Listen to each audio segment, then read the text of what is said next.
es infracción de la ley. Para todo tema bíblico, hay un principio fundamental que todos aquellos estudiantes de la Biblia deben tener en cuenta, muy presente.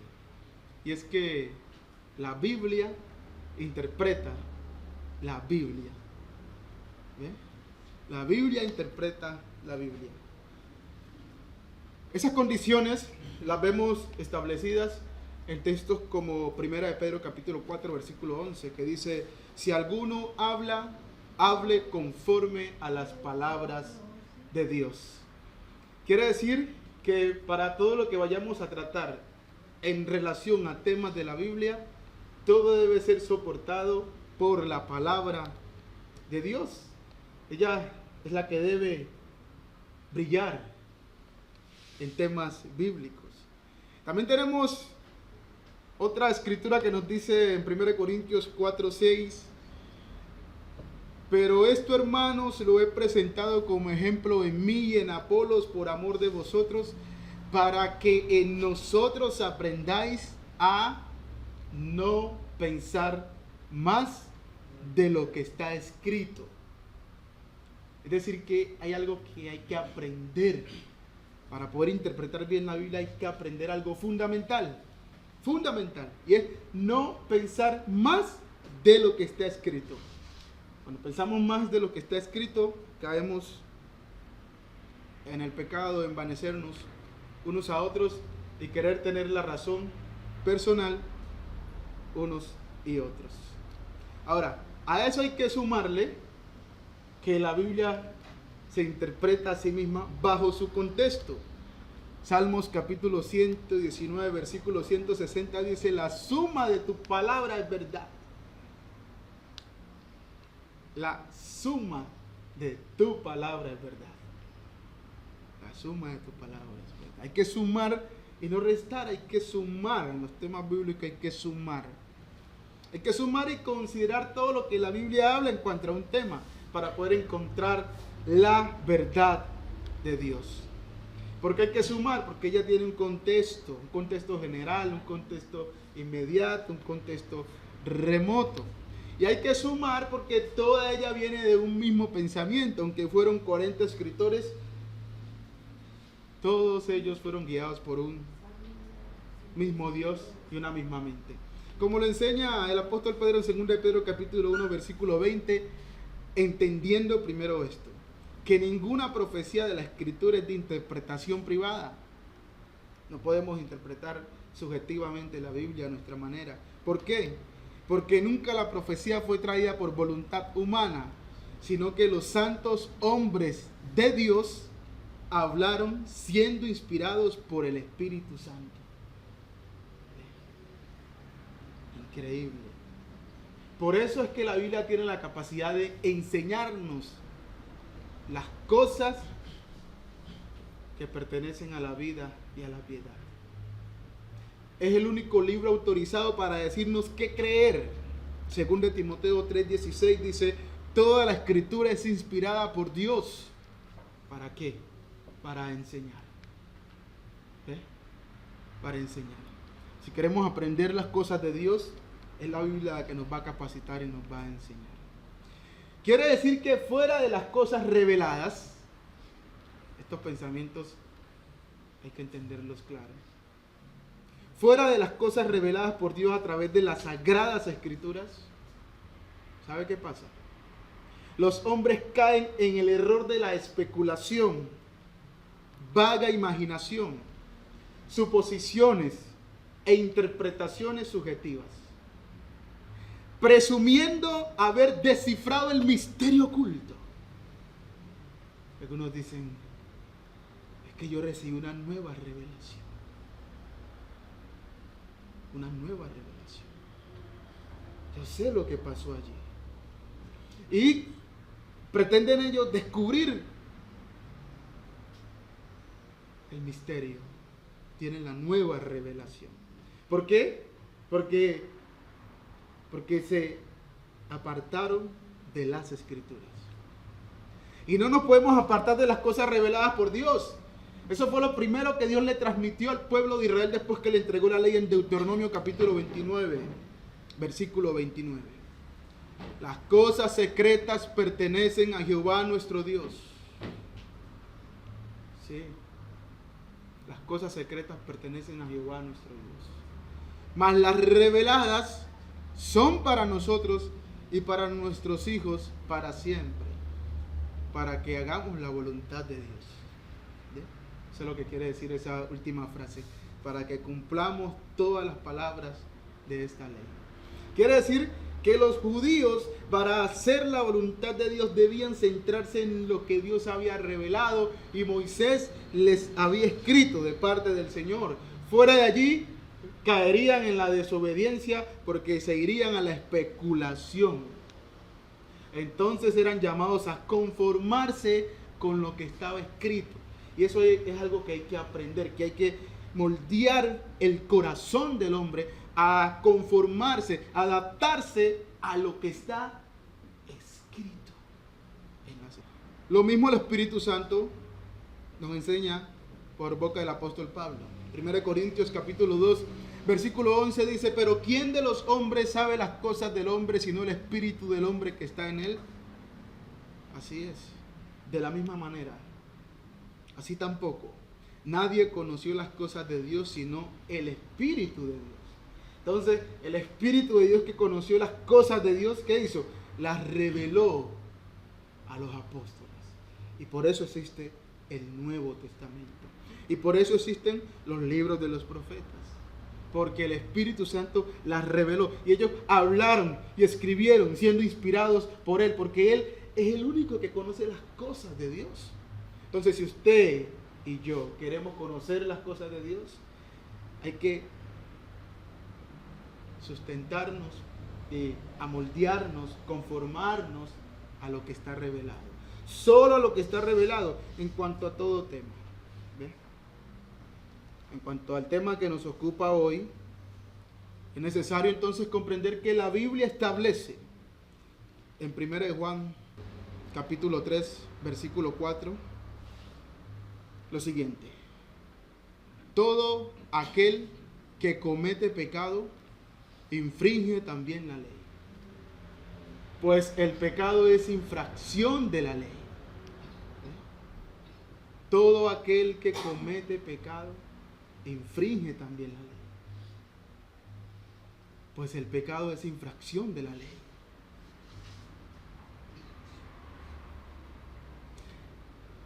Ustedes ven subrayado un artículo antes del sustantivo pecado, ¿cierto?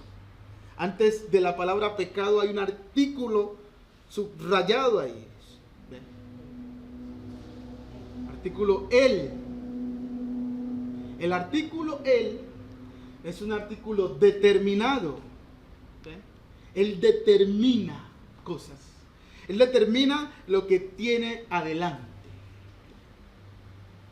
¿Y qué está haciendo allí? Nos está presentando al sustantivo pecado como una cosa o un concepto ya conocido entre los lectores del apóstol Juan. ¿Me explico? Cuando el apóstol Juan dice el pecado, está dando a entender que sus lectores entienden él de qué está hablando. ¿De qué cosa está hablando? Está hablando de algo de carácter único, especial y singular. Juan establece que no hay varias formas a las cuales Dios le llame pecado, sino que establece especialmente, dice, el pecado. No hay otro, sino el pecado. Él pudo haber dicho, un pecado es infracción de la ley. Entonces uno puede razonar y decir, ah, sí, un pecado es infracción de la ley, pero quizás otro no. O otro llega de cualquier otra manera. Pero Juan establece el pecado como algo único, especial y singular. Es decir, que esta afirmación es verdad en toda la Biblia y fuera de ella no hay otra forma en la cual los hombres se conviertan en pecador, sino única y exclusivamente a través de infringir la ley del Señor. Es la única forma en la cual los hombres se convierten en pecadores, infringiendo la ley de Dios. No hay otra manera, no hay otra fórmula, no hay otro método, sino infringiendo la ley del Señor. ¿Bien? Por eso es bueno entender la gramática, poder estudiar con atención las Escrituras. Ese ejercicio hay que hacerlo. Como primer punto, entonces, ¿qué vamos a ver? Vamos a ver lo que se necesita para que exista el pecado. ¿Qué se necesita para que exista el pecado según la palabra del Señor? Para que haya pecado se necesita algo. El pecado no viene como el arte de magia. O no viene porque un virus vino a una comunidad y los infectó de pecado. No viene el pecado así. Se necesitan al menos dos cosas básicas para que exista el pecado. Y lo primero es la ley. El pecado es infracción de la ley. Se necesita la ley. Primera de Corintios, dice Pablo, capítulo 15, versículo 56. Dice: ya que el aguijón de la muerte es el pecado, y el poder del pecado, la ley. Sin ley no hay pecado. Lo que le da poder al pecado, para que exista el pecado, debe haber una ley. Sin ley no hay pecado. Desde el momento que comienza a existir ley, es probable que exista pecado. Pablo en Romanos capítulo 7, versículo 7 dice: ¿qué diremos pues? ¿La ley es pecado? No, en ninguna manera. Por el simple hecho de que exista ley, eso no quiere decir que automáticamente hay pecado o que la ley sea pecado. En ninguna manera, dice Pablo. Pero, dice el apóstol, yo no conocí el pecado sino por la ley. ¿A qué se refiere Pablo? Porque tampoco conociera la codicia si la ley no dijera: no codiciarás. Entonces, la ley da el conocimiento de que si usted la viola, eso es pecado. ¿Ve? La ley da el conocimiento. Y Pablo sigue diciendo en el versículo 8: mas el pecado, tomando ocasión por el mandamiento, produjo en mí toda codicia, porque sin la ley el pecado está muerto. Sin la ley el pecado está muerto. Y vuelve el artículo: el pecado. Sin la ley el pecado está muerto. No hay otra forma que exista el pecado, sino en primera instancia a través de una ley. Si no hay ley, no hay pecado. Si no hay ley, no hay forma de pecar. No hay forma en la cual yo me separe de Dios. No existe esa manera. ¿Eh? No existe esa manera. No existe para nada. Lo vemos en Génesis capítulo 2, versículo 15. Cuando por primera vez una ley vino al primer hombre. Tomó pues Jehová Dios al hombre y lo puso en el huerto de Edén para que lo labrase y lo guardase. Y, aquí viene, mandó Jehová Dios al hombre diciendo: de todo árbol del huerto podrás comer, mas del árbol de la ciencia del bien y del mal no comerás, porque ahí está la ley. El día en que de él comieres, ciertamente morirás. Ahí está la ley. Ahí está la ley. Ciertamente morirás. Pero ¿qué más se necesita? No solamente la ley, ahí está la ley. Ahí está la ley. Pero para que exista el pecado, aparte de la ley, se necesita un infractor de la ley. ¿Ves? Ahí nace el pecado, cuando hay un infractor de la ley. Pablo dice en Romanos capítulo 7, versículo 9: y yo sin ley viví en un tiempo. Subraye eso. Y yo sin ley viví en un tiempo. Hubo un momento de la vida de Pablo en la cual él vivió sin ley. Y si vivió sin ley, quiere decir que vivió sin ¿qué? sin pecado. Un tiempo de la vida de Pablo que dice, y yo sin ley vivía en un tiempo. ¿Cuándo? Cuando era un bebé, cuando era niño, vivía sin ley. Nos enseña el apóstol Pablo. Vivía sin ley en un tiempo, pero venido el mandamiento, cuando ya comenzó a tener conciencia y vino el mandamiento, el pecado revivió, porque el poder del pecado es la ley. Y Pablo dice, y yo morí. ¿Por qué? Porque pecó. Entonces dice Pablo, yo sin ley viví en un tiempo. Y Pablo ya acabó de decir en los versículos anteriores que el pecado sin ley está muerto. Pero vino el mandamiento, el pecado revivió, dice Pablo, y yo morí. Eso fue lo que pasó en el Edén. Y vio la mujer, Génesis capítulo 3, versículo 6, que el árbol era bueno para comer y que era agradable a los ojos y árbol codiciable para alcanzar la sabiduría. Y tomó de su fruto y comió. Y dio también a su marido, el cual comió así como ella. Los dos comieron.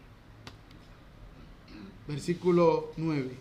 Mas Jehová Dios llamó al hombre y le dijo, ¿dónde estás tú? Y él respondió, hoy tu voz en el huerto y tuve miedo porque estaba desnudo y me escondí. Y Dios le dijo, ¿quién te enseñó que estabas desnudo? ¿Has comido del árbol del que yo te mandé no comieses? Versículo 12. Y el hombre respondió, la mujer que me diste por compañera me dio del árbol y yo comí. En ese momento, ¿qué hizo Adán? Infringió la ley del Señor. En ese momento fue que comenzó a existir por vez primera lo que la Biblia nos enseña como el pecado, que es infracción de la ley. No solamente Adán. El apóstol Pablo enseña en 1 Timoteo capítulo 2 versículo 14 que Adán no fue engañado, sino que la mujer, siendo engañada, incurrió en transgresión. Eva pecó.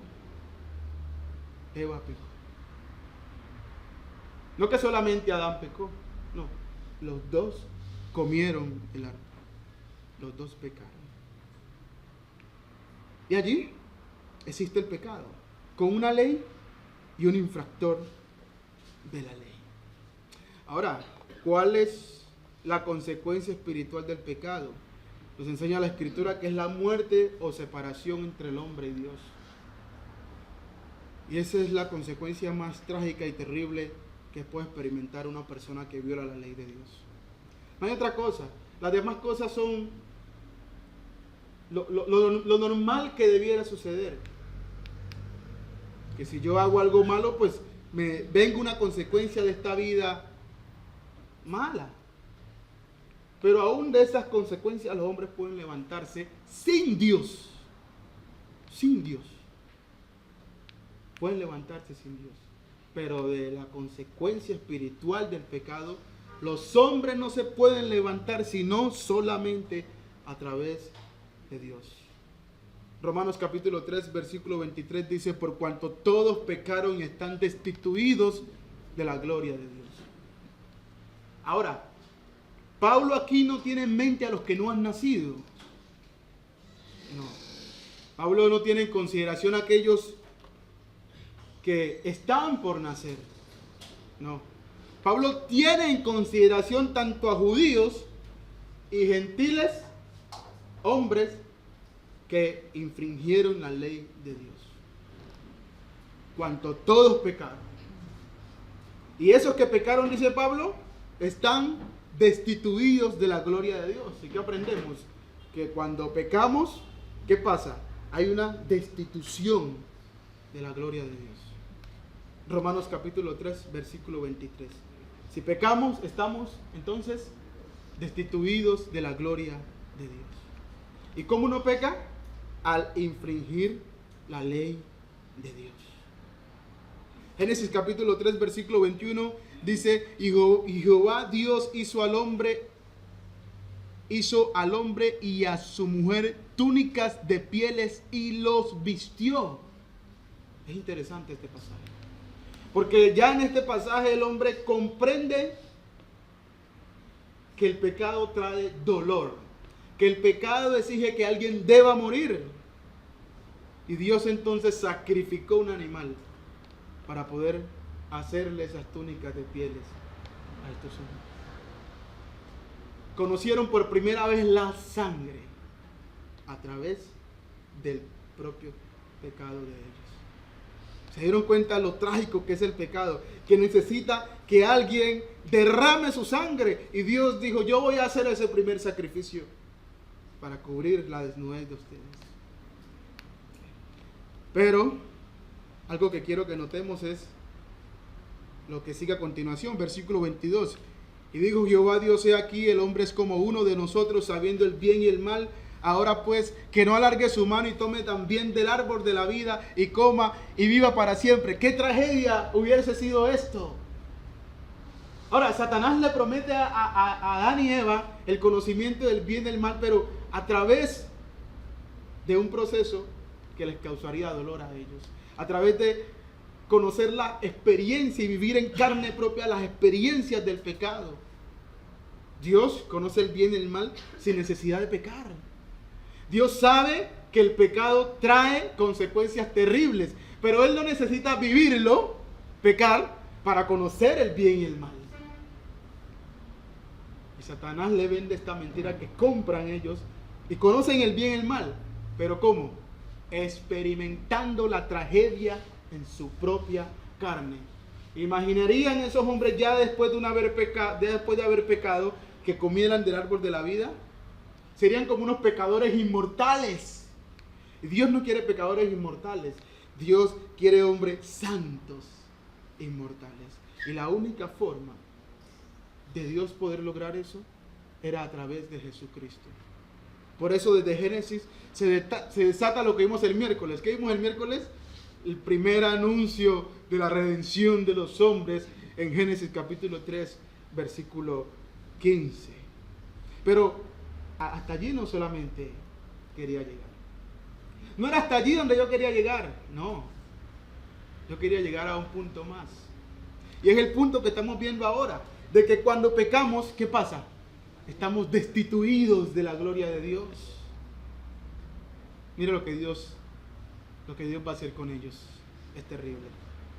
Versículo 23 dice, y los sacó Jehová del huerto del Edén, para que labrase la tierra de que fue tomada. Ustedes han leído y saben cómo vivía Adán en el huerto. ¿Cómo vivía?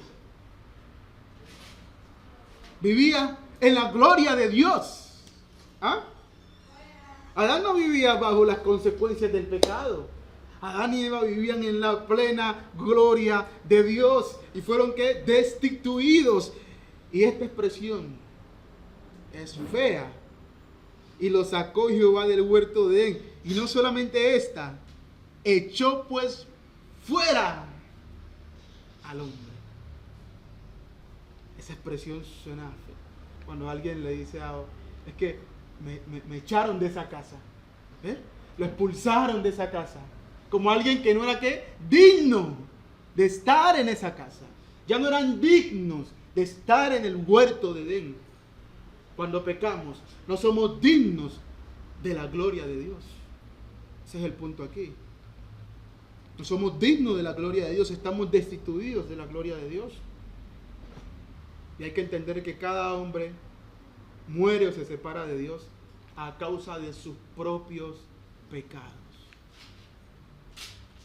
Quiero que me acompañen a Efesios capítulo 2, versículo 1. Pablo escribiendo a cristianos en Éfeso. Pero ellos no nacieron cristianos. Ellos en un momento de su vida se hicieron cristianos. ¿Ven? Nadie nace cristiano. Uno se convierte en cristiano. Ahora, Le está recordando Pablo la vida de ellos. Y les dice que Dios les dio vida a ellos. Dios les dio vida. ¿Cuándo? Cuando estabais, subraya ahí, muertos. Hay un momento de la vida del hombre en el cual está muerto. Muerto. ¿A causa de qué? Ojo. ¿A causa de qué? A causa de que estas personas en su vida pasada estaban muertos. No muertos físicamente, muertos espiritualmente. Quiere decir separados de Dios, destituidos de la gloria de Dios.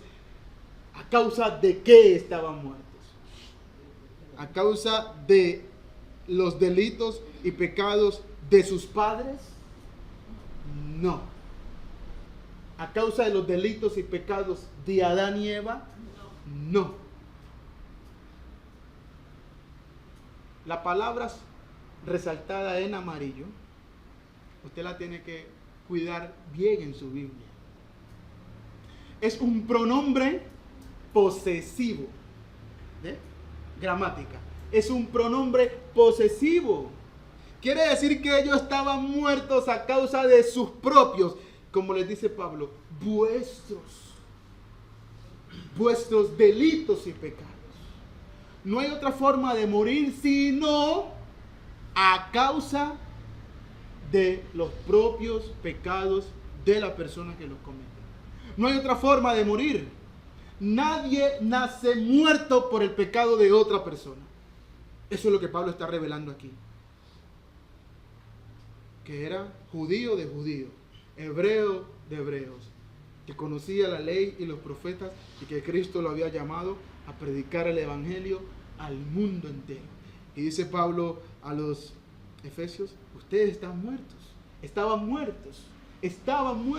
¿Por qué? Por sus propios pecados, sus delitos y pecados.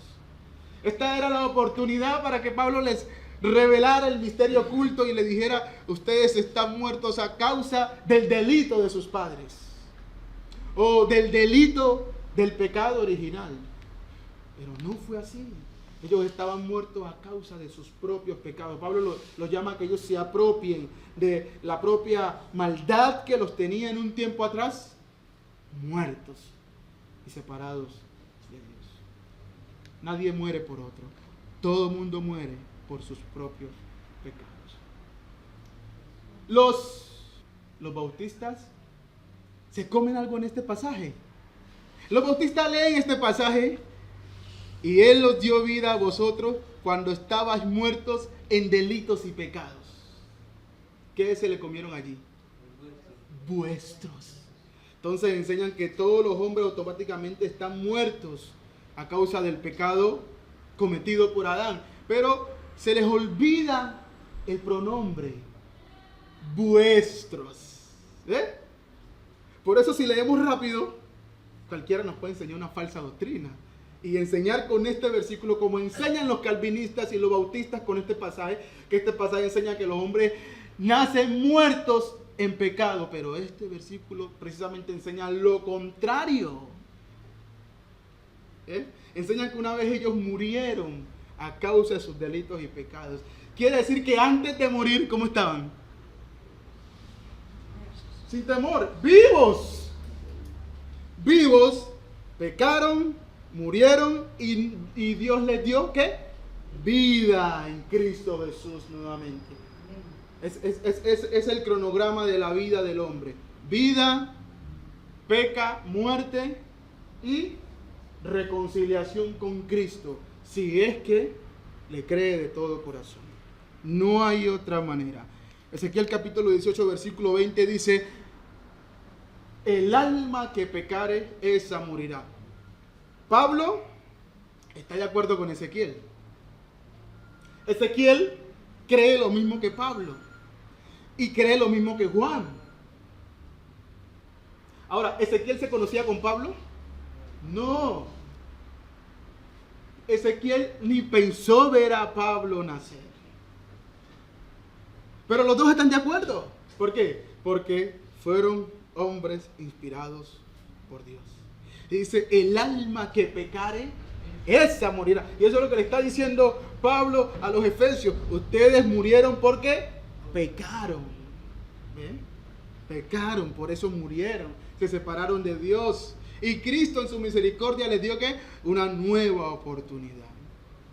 El Hijo no llevará el pecado del Padre, ni el Padre llevará el pecado del Hijo. Según esta escritura, el Espíritu Santo a través de Ezequiel lleva a pensar al pueblo de Israel lo siguiente. Fíjense lo siguiente. Si ustedes no son culpables, no mueren por el pecado de sus padres, siendo sus padres sus primogenitores directos. Ojo, los padres de uno son sus primogenitores ¿qué? Directos. Adán viene siendo nuestro primogenitor a través de muchas descendencias, porque todos venimos de Adán. ¿Cierto que sí? Si no mueren por el pecado de sus primogenitores directos, ¿cuánto menos por el pecado de un primogenitor que vivió hace cientos y cientos y cientos y cientos de años antes que ustedes? Si no era posible que la muerte espiritual llegara a estos israelitas a través del pecado de sus padres, mucho menos a través del pecado de alguien que ellos ni siquiera conocieron, como lo fue Adán. Este es el razonamiento irrefutable de este pasaje. Nadie lo puede refutar. ¿Por qué? Porque si es verdad que no llevo el pecado de mis padres, peor de mi mamá, que me dio a luz, peor voy a llevar el de alguien que ni siquiera me dio a luz, ni siquiera me engendró, ni siquiera me concibió, ni siquiera sus genes, su ADN. Es parte de mi vida. De hecho, uno saca las características de sus padres por los genes. ¿Por qué? Porque son sus primogenitores directos y siempre hay algo que se parece. Bueno, nos revela la escritura en Génesis capítulo 4 versículo 1. Y este es el siguiente razonamiento. Conoció Adán a su mujer Eva, la cual concibió y dio a luz a Caín. ¿Quién dio a luz a Caín? Eva, su mamá, que había pecado, ¿cierto? Que había pecado. Y dijo, por voluntad de Jehová he adquirido varón. Ojo, la expresión de Eva es una expresión de una madre agradecida por lo que ha recibido. Pero si en la mente de Eva, ojo, presten la atención, si en la mente de Eva su hijo viniera contaminado con su pecado, ella no habría expresado estas palabras. Ustedes saben que cuando las madres tienen SIDA y les toca traer a luz hijos con SIDA, hay un sentimiento, a veces hasta de rechazo, de pesadez, porque saben que ese muchacho viene con problemas y que ellos son culpables de ese problema. Están ofendidos con ellos mismos. Pero las palabras de Eva no es de una mujer ofendida por sí misma. No está ofendida porque por culpa de ella, su hijo primogénito van a ser ¿qué? Muerto en el pecado. No, ese no es el sentimiento de ella. El sentimiento de ella es de gozo.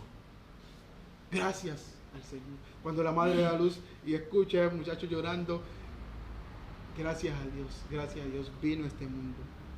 Vino este mundo. Ese es el gozo que había allí en Eva. Y sigue diciendo, después la misma Eva dio a luz a su hermano Abel. Y ahí nos habla de los oficios de ellos. Abel fue pastor de ovejas y Caín fue labrador de la tierra.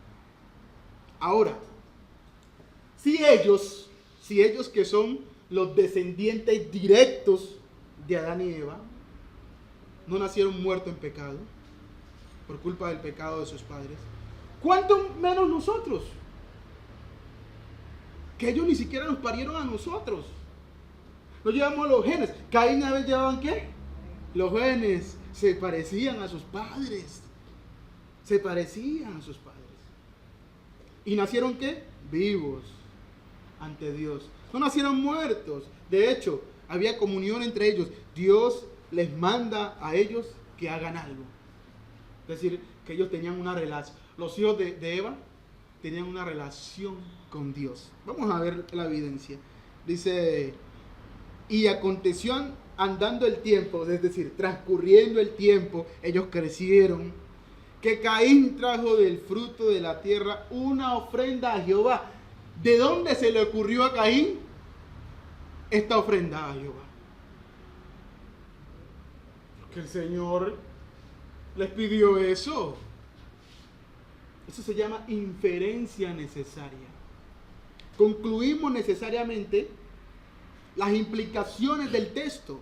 Versículo siguiente. Y Abel trajo también de los primogénitos de sus ovejas, de lo más gordo de ellas, y miró Jehová con agrado a Abel y a su ofrenda. ¿Por qué lo miró con agrado? Porque lo hizo como él lo quería. Hizo la voluntad de Dios. ¿Ve? Entonces había una comunión entre ellos. Entre Dios y Abel hay una comunión. Entre Dios y Caín hay una comunión. Y Dios les dice, esta es mi voluntad. Uno la hizo como Dios la quería. ¿Y otro qué? Como él quiso. Pero si la herencia, la maldición del pecado de sus padres para que ellos nazcan muertos espirituales, ¿verdad? Para que ellos hagan también el mal, entonces los dos debieran estar igualmente contaminados. Versículo 5 dice, pero no miró con agrado a Caín a la ofrenda suya, y se ensañó Caín en gran manera, se enojó y decayó su semblante. Entonces Jehová dijo a Caín, ¿por qué te has ensañado y por qué ha decaído tu semblante? Si bien hicieres, ¿no serás enaltecido? Sí. Y si no hicieres bien, le dice Dios a Caín. Mira lo que le dice Dios a Caín. El pecado está a la puerta. ¿Ve? El pecado está a la puerta. ¿Qué significa que esté a la puerta? Que está por entrar. Todavía no ha entrado. Ojo, todavía no ha entrado. Está acechándolo. Acechándolo. Pero Dios le dice, subraya ahí, aún así, usted puede dominarlo. A ti será su deseo. A Caín le iba a hacer el deseo de ese pecado que estaba tentado a cometer. Y le dice Dios, tú te enseñorearás de él. ¿Qué quiere decir? Tú puedes dominarlo. El pecado está a la puerta porque él ya tiene pensamientos malos. Pero Dios le dice, ojo, usted puede evitar eso. Usted puede evitarlo. ¿Para qué? Para no morir. Para no morir, porque el pecado, la consecuencia espiritual es que nos separa de Dios para no morir. Pero no había muerto todavía. Pero él siguió hacia adelante. Y dice la escritura, y dijo Caín a su hermano Abel, salgamos al campo. Y aconteció que estando ellos en el campo, Caín se levantó contra su hermano Abel y lo mató. Lo mató. ¿Y qué pasó con Caín en este momento? Murió. Sencillamente murió. ¿A causa de qué? De su propio pecado. Y Juan habló de él diciendo, no como Caín, que no sigamos el ejemplo de Caín, que era del maligno y mató a su hermano. ¿Y por qué causa lo mató? Porque, subraya ahí, sus obras eran malas y las de su hermano justas. Los niños que nacen, crecen, uno hace obras justas y el otro hace obras malas. El uno muere por las obras malas que hizo. ¿Pero qué quiere decir la expresión que era del maligno? ¿Cómo Caín se convirtió en alguien del maligno? No porque lo haya engendrado Satanás, no. Es por lo que dice Juan, versículos anteriores. Versículo 8 dice Juan, el que practica el pecado es del diablo. ¿Cómo usted llega a ser del maligno? ¿Quién de los que están aquí, excepto si hay bebés, no han sido del maligno? Todos hemos sido del maligno. ¿Por qué? Porque todos hemos pecado. Y el que practica el pecado es del diablo, del maligno. Por eso Juan dice, era del maligno y mató a su hermano. Él lo mató, haciendo sus propias malas obras que fueron cometidas desde su juventud.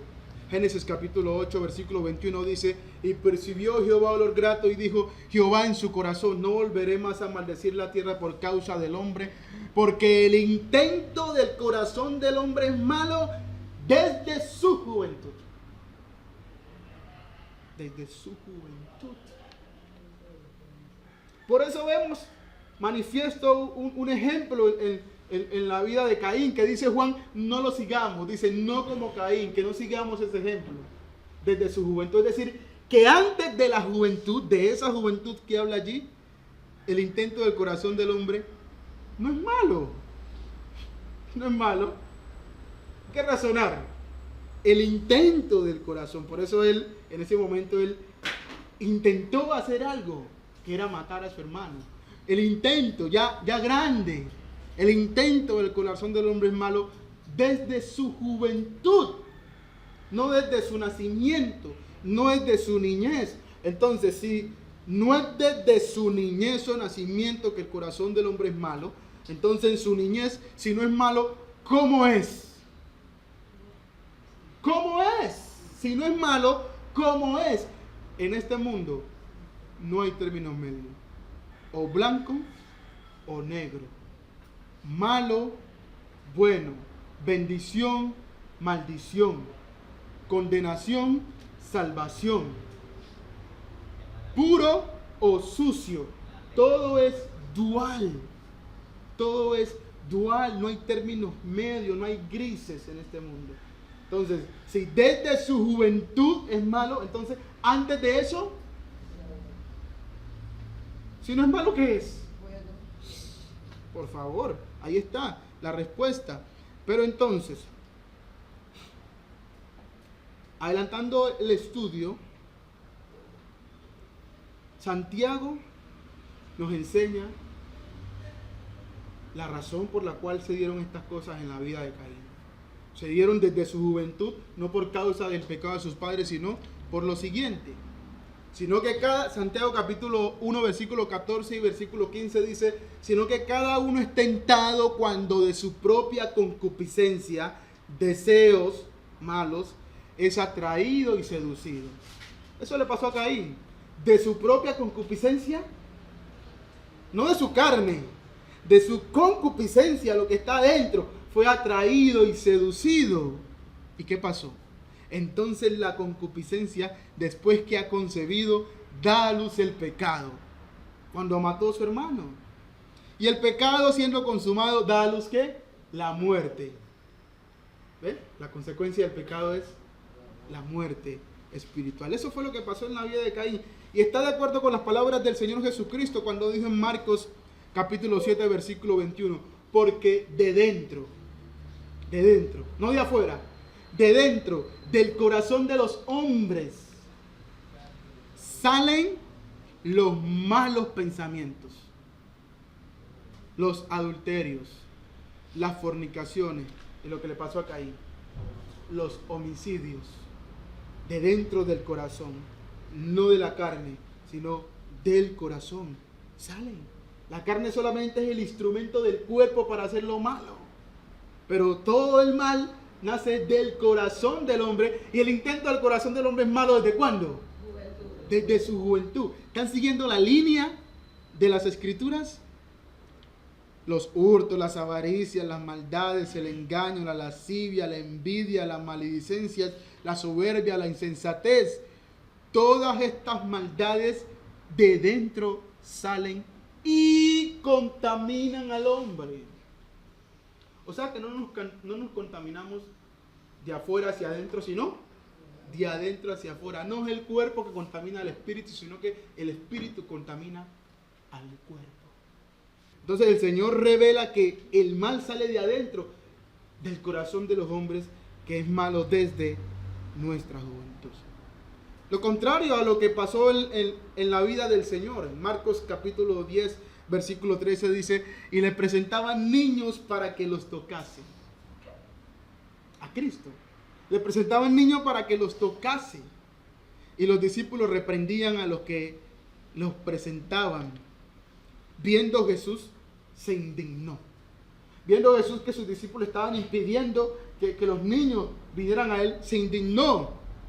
Y les dijo, dejad a los niños venir a mí. Y no se lo impidáis, porque de los tales es el reino de Dios. De los tales es el reino de Dios. El reino de Dios no va a ser de gente que venga contaminada de pecado. El reino de Dios no va a ser de gente que venga muerta en el pecado. El reino de Dios no va a ser de gente que venga maldita por el pecado. No, el reino de Dios no va a ser de esa clase de gente. Y Cristo dice que de los tales, de los que son como niños, es el reino de Dios. Y sigue diciendo, de cierto os digo, que el que no reciba el reino de Dios como un niño, no entrará en él.